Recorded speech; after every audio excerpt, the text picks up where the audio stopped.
Welcome back to a new episode of Did I Fix This Movie? It is given to us by Radar. Thank you, Radar from the Snobnation, for putting in this movie. We really appreciate it. And it was a lot of fun to check out. So he wanted me to fix it, so here we go. Released in 1978, Attack of the Killer Tomatoes explores a wild scenario where mutant tomatoes attempt to take over the world. Yeah, mutant tomatoes. And it's every bit as absurd and campy as it sounds.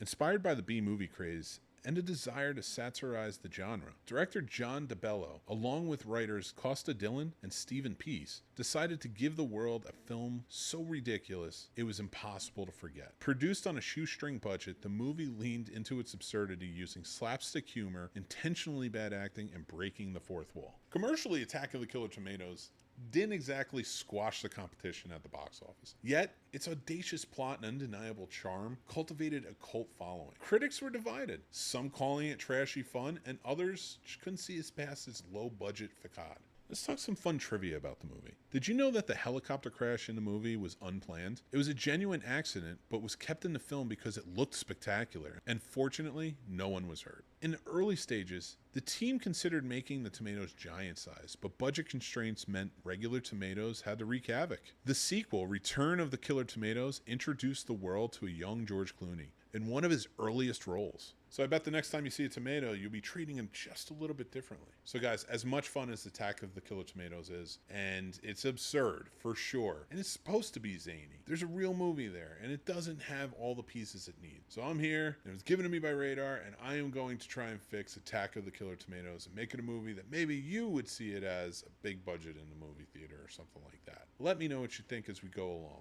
All right, here we go. So I finally got to sit down and watch Attack of the Killer Tomatoes. Thank you, Radar. I appreciate you submitting this one to be fixed. And also, how dare you? Yeah, you may be asking, Mick, how have you never seen this movie? I thought I had. I really did. I thought I had seen Attack of the Killer Tomatoes, but it turns out it was Return of the Attack of the Killer Tomatoes, the one with George Clooney, and I didn't know. And I'm telling you, it was a lot of fun. That's that one.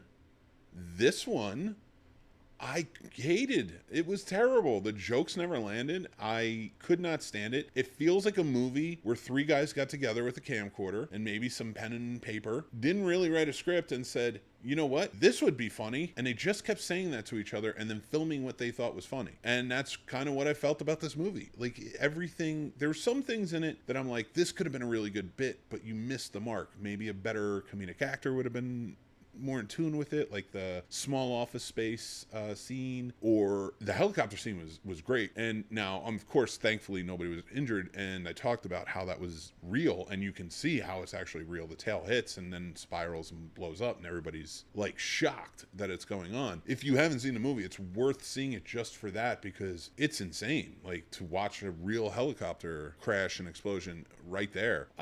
It's a real spectacle, especially for a movie like this. The whole thing is just kind of all over the place. It's a fun concept, and I think could be really good, and it was well done in its sequel. I know there are more sequels I have not continued on, and clearly I haven't even seen the first one. I remember the cartoon as well. I did watch that as a kid. But Radar asked me to fix this movie. Like I said, that's what I'm going to do. So my fix for this is kind of simple. You need better actors, and you need to really flesh out the script. The script's not bad, and you can keep the ideas, but it needs to be punched up with better dialogue that lands really well with actors who can land that dialogue. The bits need to be done really well. Like I said, a lot of those bits that were going on throughout the movie could have been well done, and I understand that it was a very thin budget and they had to kind of cut around things and do certain things to make it work, but it didn't work, is what I'm saying.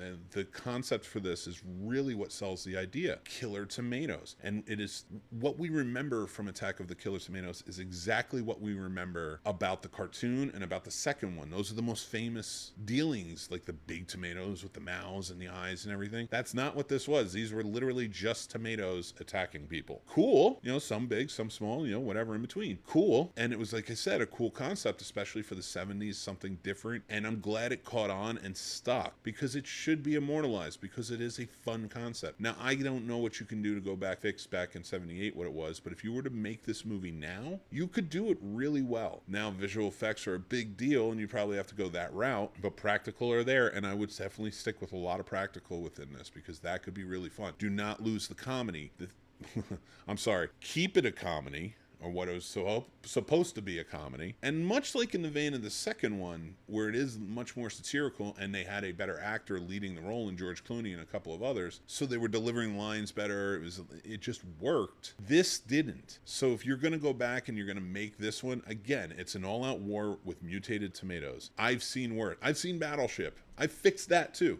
So this one could definitely be fixed. It's there. It works. You just have to jazz it up and you have to commit. This was committed to a bunch of different things and thrown together with the one concept of Killer Tomatoes all around the earth. It does kind of flow like a story. I mean, it does tell you, but it's a very simple one. You can tell a really good one, and you can get a really good movie out of this. I would actually like to see Attack of the Killer Tomatoes remade today as a comedy, as a horror comedy. Make it fun, enjoyable, and bring back that feel, that luster of the 50s, B-movie crazy spectacles that they had back then. Those nuclear monster movies. They were so much fun. And do that today. Don't do it on a huge budget. I mean, we're getting Winnie the Pooh killing people. Why can't we get a Killer Tomatoes?